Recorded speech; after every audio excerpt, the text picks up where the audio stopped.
जैसे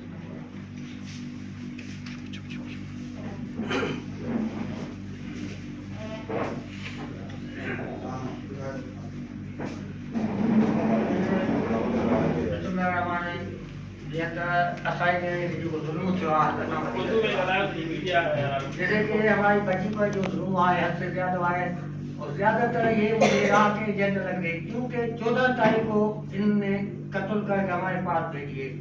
12 को बीमार है वो भी जो है, 13 को नहीं थी। उसके बाद जो 14 तारीख है वो भी काटी काटी हुई 2 मिनट के लिए। मुझे यही लग रहा है ये पीर जो है रात के एजेंट है और ये उनके पास ही भेजी गई तस्वीरें कि ये 14 अगस्त को हम एक मासूम को न पानी दिया है नहीं क्या तड़प रही है, और चैलेंज करके ये पीर ने भेजी थी कि जाओ जिसको जाकर बताना है तो बताओ।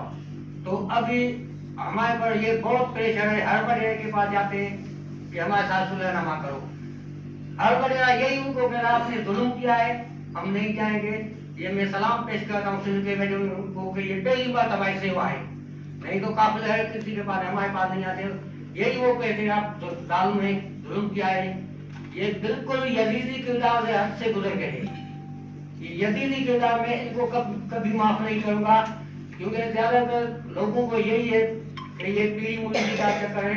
ये मेरा दुश्मन है, ये मेरे दुश्मन है। इनको मैं सूली पर जैसे मेरी बच्ची तरफ इनको यही देखना चाहता हूँ मेरे साथ इंसाफ किया जाए और आवाम मेरे साथ और अभी कोर्टों पर वो मुझे इंसाफ दिलाए मेरे साथ। अच्छा कार्रवाई थी तो वो उन्होंने दे दी है, क्योंकि पिन कोड मिले न मिले ये पुलिस का काम था। अभी मेरा ज्यादातर है अपने वकीलों पर कि वही मुझे इंसाफ दिलाए और कोर्टों पर यही उम्मीद है वकीलों की। जो SHO थे वो मोतलब हो गए थे, वो उनका काम था अपनी कानून से उन्होंने लापरवाही की, जो भी किया फोन पर था। मैं इस पर नहीं कहूँगा कि मेरे बच्ची के साथ उन्हें सामने उनकी अभी कानून पाए अपनी मर्जी। जो हमने उसको वीडियो भी उसने उधर SP साहब को नहीं दी। अच्छा भाई ये 5 कोई बच्चा है वो जेल में है, क्योंकि वो उनके साथ झगड़ा था, वो अलग बात है। लेकिन पीर के लोग उनके पास जाते हैं कि सुलह करो आपको छुड़ाए, लेकिन उन्होंने मेरे पास यही मैसेज भेजा है भाई ने और मेरी वाइफ का भाई ने। कोई दबाव प्रेशर नहीं वो यही वो कहते थी वो बड़े हमारे पास उनको बड़े यही कहते भाई आपने हम कैसे भाग जाए उनके पास यही सामने में देकर कंसिस्टेंसी से परस्यू कर रहे हैं। हमारी एक ट्रेजेडी रही है कि हमारे पास इतनी तेजी से rapidly we have been watching and we have been observing number of issues that after one issue there comes another. Previous जो होता है वो गुम हो जाता है, wash out हो जाता है, तो इसको लगे हुए हैं। That's great. सबसे पहले इस मामले में रिस्पॉन्सिबिलिटी जाती है वो पाकिस्तान लेजिस्लेशन कानून पे जाती है, जो शिके या तो मौजूद नहीं है, अगर हैं तो हाल ही में एक बच्ची की खुदकुशी चल रही है। मैंने जब कंसर्न पुलिस की जब कहा एडवोकेट ऑफ बताता इसमें आप शिकायत, उन्होंने कहा हमारे पास नहीं है। उकसाने या मारने पे खुदकुशी उसमें सख्त सजा है। फैसले वाले को देते, होने वाले को देते, वक्त ये खुदकुशी कर हो जाए तो आपको सजा हो जाएगी। खुद आप कर ले तो सजा नहीं है, उकसाना सजा नहीं। तो ये हमारे लिए पाकिस्तान में इस किस्म की शिकायत क्यों नहीं है? फिर दूसरा हिस्सा है कि शिकायत पे अमल क्यों नहीं हो?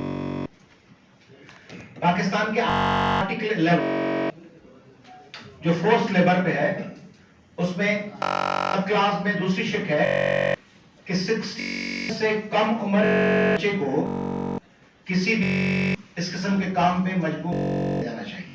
उससे इस किस्म ये जो घरों में छोड़ के आते हैं छोटी छोटी बच्चियां, और ये सिंध में, पंजाब नहीं के पीके में आम, बल्कि शहरों में आम के गांव से मैं कई सिंध के को जागीरदारों को जानता हूं जो डिफेंस और क्लिफ्टन में रहते हैं। वो अपने गांव से छोटी छोटी 12, 13, 14 साल आते हैं, जो जिम खाना में, डिफेंस में, क्रिक क्लब में, सिंध क्लब में छोटे छोटे बच्चों को हाथ से पकड़ कर या गोद में उठा के घूम रही होती हैं जब वो डाइन कर रहे होते हैं, डिनर कर रहे होते हैं, और वो बच्चियां भूखी, महरूम, आइसोलेटेड, छोटी 12 साल की बच्ची ना चाहिए, वो दूसरे बच्चे को संभाल रही होती है। और वो खुद लेजिस्लेचर होते हैं, वो लेजिस्लेशन में होते हैं, वो खुद कानून साज असेंबली के मेंबर हैं जिनके घरों में ये हो रहा है। तो ये छोटी बच्चियों को काम पे छोड़ने का जो रवैया या रस्म या मजबूरी है, उसमें मुआशी ज़ाहिर महरूमियां भी हैं, पेरेंट्स भी जिम्मेदार हैं, और पेरेंट्स कोई खुशी से नहीं करते, उनके पास दूसरी का जरिया नहीं है, घर में 4-4, 5 बच्चे हैं, खाने को कुछ नहीं है। मगर ये तो इन्फोर्स करना चाहिए उन लोगों को, लॉ मेकर्स कि या की तालीम यकीनी बनाई जाए, तो ऐसे काम दिए जाए जो वो घर में रोजगार कर सके, छोटा महफूज रोजगार। दूसरा पहलू आपका वो जागीरदारी और सिस्टम है, मुर्शिदी और ट्राइबल हेड्स का, और जिसमें वडेरों के हवाले, जागीरदारों के हवाले सिर्फ बच्चियां नहीं, बच्चे भी। कराची के सिविल सोसाइटी वर्कर्स ने मुझे बताया, मैं आप सबको इनवाइट करना चाह रहा हूँ उस मौजूद पे, जो कैंट स्टेशन के और सिटी स्टेशन के और बहुत से इलाकों में आम होटल्स हैं जहां मेल चिल्ड्रन, छोटे बच्चे चाइल्ड अब्यूज के लिए इस्तेमाल होते हैं, और ऐसी होटल्स और ऐसी जगह हैदराबाद में इनकी निशानदेही नहीं होती। वो मर्द बच्चा तो उसका कोई बात भी नहीं होती, 13, 14, 15 साल का बच्चा जो चाइल्ड अब्यूज के लिए इस्तेमाल हुआ है। आपकी जो पुलिस है, हम सोचते हैं कि पुलिस काम क्यों नहीं करती। आपकी पुलिस को अपॉइंट कौन करवाता है? आपकी पुलिस को वो पोस्टिंग कौन देता है? जिला कौन देता है? उसको वो MNA, MPA, वजीर देते हैं, जागीरदार देते हैं। फिर वो देखते हैं कि इस इंसिडेंट पे इस वडेरे और जागीरदार का मौक़िफ़ क्या है। अगर वो कहें कि उसका कोई मुखालिफ है तो कहेंगे इस केस को एक्सपीडाइट करेंगे। अगर वो उनकी अपनी सिफों का है तो वो कहेंगे इस पे हाथ हल्का रखें, और नतीजे में प्रोसिक्यूशन को केस ही नहीं बनाएगा। आप सबको पता है कि प्रोसिक्यूशन ऐसे झोल और ऐसी वकला भी बैठे हैं यहाँ पर, ऐसी लेखुनास छोड़ देंगे कि उस पर वो आगे चल के केस ठहरेगा नहीं। फिर उसके बाद आपका जो ट्राइबल सिस्टम है वो कंप्रोमाइज के लिए जो दबाव डालता है, आपके इल्म में होगा ना कि किस तरह 2-2 भील का कंप्रोमाइज हुआ सलाम कोर्ट में। उसकी माँ और उसकी बहन ने मुझे तो कहा कि हम भीख मांग कर खाएंगे, सौदा नहीं करेंगे। आपको पता है ना कि नाजिम के मामले में क्या हुआ, आपको पता है कि फहमीदा सियाल के मामले में क्या हुआ। ये सब वो मामला थे जिन पे सिंध के लोग, पाकिस्तान भर के सिविल सोसाइटी के अच्छे लोग डट के खड़े हुए विक्टिम की फैमिलीज के साथ। मगर आगे चलकर या तो ह्यूज अमाउंट दिए गए, या दहशतज़दा किया गया, या केसेस बनाए गए और उनको केसेस से विथड्रॉ करवाया गया। तो ये जो विथड्रॉ करवाने का कॉन्सेप्ट है, इसको प्रीएम्प्ट करने के लिए क्या पॉलिसी है कि वो इस हद तक न जाए कि उनको पीछे हटना पड़े। ये सिर्फ फेल्यूर स्टोरीज नहीं है। सिंध में मासी खतीजा चांडियो भी है, हालांकि वो खातून जिसने अपने बेटे को फॉल्स एनकाउंटर, फेक एनकाउंटर में मारने वाले DSP को और SHO को एड़िया रगड़कर केसेस की तारीखों के दौरान मरने पे मजबूर किया। खतीजा चांडियो 80 साल की खातून। और आपके पास माई जिंदो भी है जिसने अपने बेटे और बच्चों के कातिलों को फांसी पे चढ़वा दिया। ये तरफ भी है। मगर दूसरा है कि दर्जनों केसेस पे कंप्रोमाइज हुआ है। आपके आइन का आर्टिकल 34, 35 और 36 एक्सप्रेसिवली खवातीन के को प्रोटेक्ट करना है। ये आपके आइन का प्रोविजन है, और आपके आइन का प्रोविजन है आर्टिकल 9 और आर्टिकल 4, सिक्योरिटी और rule of security of and every citizen. उस पे इसने करवाया। आप के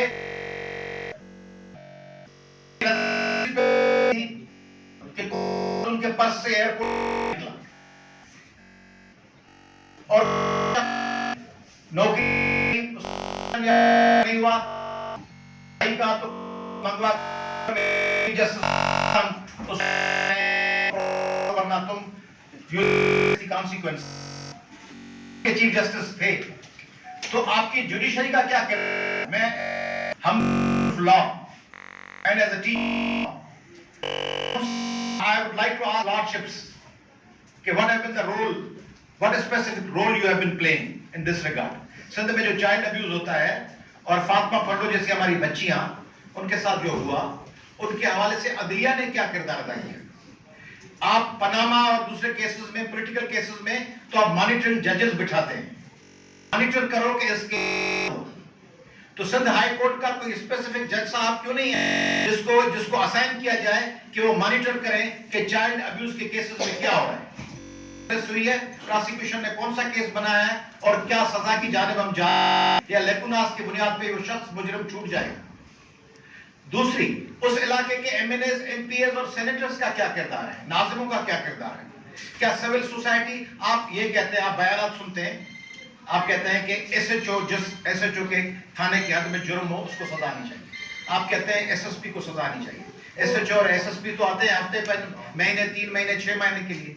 कौमी असेंबली का मेंबर तो 5 साल बल्कि 15 साल से वहां बैठा होता है, एमपी वहां 10-15 साल से बैठा हुआ है। उसकी रिस्पॉन्सिबिलिटी नहीं है कि उसकी कॉन्स्टिट्यूएंसी में किसी बच्ची का, और वो एमएनए एमपी अगर अंडरटेक करे, नाज़िम करे, सेनेटर करे, चेयरमैन करे डिस्ट्रिक्ट काउंसिल का, तो क्या वहां इस किस्म के मजालिम हो सकते हैं? वो नहीं करते। और डिस्ट्रिक्ट एंड सेशंस जज का क्या रोल है? हर जिले में एक डिस्ट्रिक्ट एंड सेशंस जज बैठा,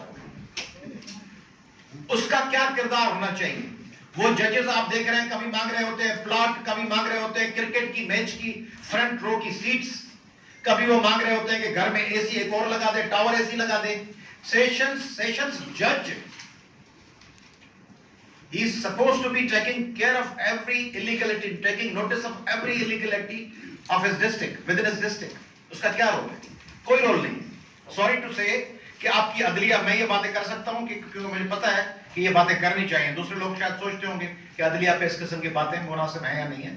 मैं पूरी रिस्पॉन्सिबिलिटी से कह रहा हूं कि सिंध की अदलिया और पाकिस्तान की अदलिया सिंध के मामले में अपना किरदार अदा नहीं कर पाई। सिंध में जो हम कसूर की ज़ैनब बच्ची के लिए हम सब तड़पते हैं, हमें दुख होता है, हम उसको अपना दर्द फील करते हैं। हम फील करते हैं जब आर्मी पब्लिक स्कूल में बच्चों को दर्दगी का निशाना बनाया जाता है, हमें दुख होता है। मगर के दुखों को इस तरह फेस है इस्लामाबाद और लाहौर और पेशावर और कोयटा की सिविल सोसाइटी, और क्या अदलिया सिंध के दुखों को सोचती है जिस तरह हम दूसरों के लिए सोचते हैं? तो ये कुछ सवाल, मगर उसमें सबसे अहम तरीन बात है जो मैंने कही है फातिमा की वालिदा ने और उनके अबू ने, कि हम इस चीज को मंतकी अंजाम तक पहुंचाएं। ये है जज्बा। समझता हूं अगर ये डट के और हम सब ने दिया, आपने जिस तरह आप दे रहे हैं, हम सब ने साथ दिया। मैंने उनको कहा कि मैं actually I am coming from federal Urdu university directly, वहाँ पे एक कोई प्रोग्राम था, वहाँ से मैं आ रहा हूँ। अब यहाँ फिर एक लाइव इंटरव्यू में जा रहा हूँ, तो मैंने इनसे गुजारिश की थी कि मैं आपसे पहले चंद लम्हात ले लूँ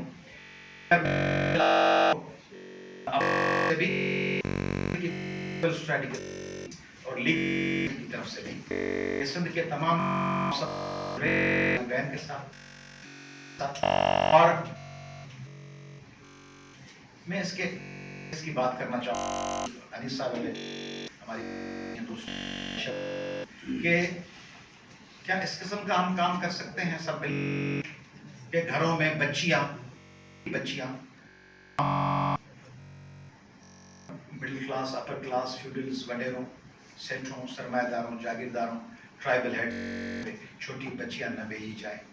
और एक और सवाल है कि सिंध में और तो आपने हर चीज बिकाऊ माल बना दी है, आपने डायग्नोस्टिक सेंटर्स और इन्वेस्टिगेशन की लैब्स को भी इस तरह बना दिया है कि सिंध में जो जाए फोरेंसिक की टेस्ट के लिए उसमें फ्यूडल्स और वजीरों की मनपसंद आप रिपोर्ट्स दें, और फिर आपको रिलाय करना पड़े कि फला सूबे से आप रिपोर्ट मंगवाएं, पता चलेगा कि डीएनए मैच हो रहा है, और सिंध से रिपोर्ट मंगवाएं तो कहे कि डीएनए मैच नहीं हो रहा। यानी आपने फॉरेंसिक को भी वडेरों और सरदारों और जागीरदारों की सिफारिशों का फॉरेंसिक लैब, यानी कल कला अगर किसी सिविल सोसाइटी एक्टिविस्ट को आइसोलेट करना और वो ब्लड टेस्ट करवाने जाए तो वो लैब उसको रिपोर्ट दे दे कि HIV पॉजिटिव है, ताकि वो हट जाए मेन सीन से। ये लैब्स बनवा रहे हैं सिंध के हुक्मरान के लेबोरेटरीज, उनके मनपसंद पहले भी ये उसको लिकर को चुके, अब ये डीएनए पे भी अपनी कर रहे हैं, कारस्तानी दिखा रहे हैं। इन लैब्स को, इस पे सुप्रीम कोर्ट को notice, there should have been a notice कि सिंध की लैब ने कहा डीएनए मैच नहीं हो रहा और पंजाब की लैब कह रही है कि हो रहा है। ये इंपॉर्टेंट चीजें हैं, इसमें आप सबको, हम सबको मिलकर काम करना होगा, और we all are into it.